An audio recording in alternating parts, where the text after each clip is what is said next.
What is up YouTube? This is Alex aka Foreign. I have seen multiple people asking if they should buy the Founders Edition of a 10 series card from Nvidia. I've always replied that the FE cards should be avoided unless they're cheaper than any other option out there. People should understand why Nvidia is making these Founders Edition cards, and in this video I'll try to explain what the company aims to achieve. Both AMD and Nvidia have been making their so-called reference models of cards for years and years now. These coolers have mostly been priced at or very close to the suggested retail price, and that's understandable. They are the reference boards with graphics chips on them, used mostly by pre-built system sellers or maybe enthusiasts who wish to water cool. I'd say most of the graphics cards sold to the consumers through Newegg or Amazon or any other site like that are add-in board partner cards like MSI or Asus for instance, which means they most likely use better cooling solutions or coolers but also cost a little bit more.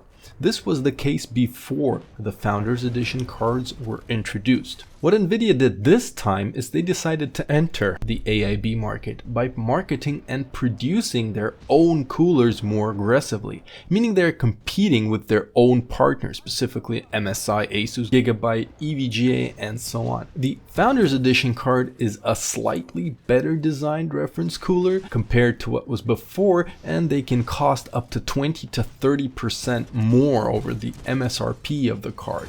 FE cards were shown to be much louder and hotter than 90% of the aftermarket coolers that came after them, and they overclock close to the same. This would mean that they should cost less than the AIB cards, as they're inferior to them in 2 cases out of 3 and on par in 1 out of 3. But Nvidia priced their cards much higher than the suggested retail price, which meant that the AIB partners could do the same. Only now, in January 2017, have the prices stabilized and we can actually find 10 series cards for a price close to their MSRP. Despite all this, the FE cards sold very well. When there were no cards available from the retailers, people were okay with paying more money for a worse cooler just to have the high performing card. I will say that the cards do look quite good, but that is no reason to pay a hefty premium like that for a worse cooling and okayish overclocking. This would mean that with the inevitable coming of Nvidia's next generation graphics cards, we will see the return of the Founders Edition cooler.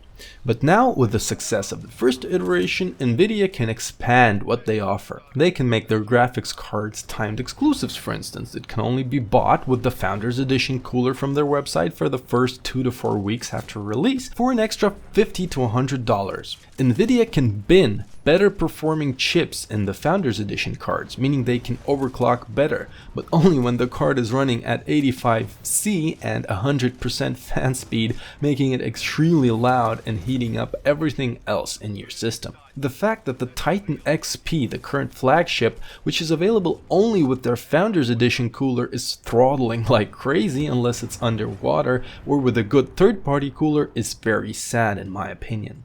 I really hope that won't be the case for the next generation of graphics cards. If you need a blower style card, then just get one from MSI, Asus or Gigabyte. Don't pay extra for the Founders Edition card, and I'd recommend avoiding it in general. I thank you for your attention and hope to see you later.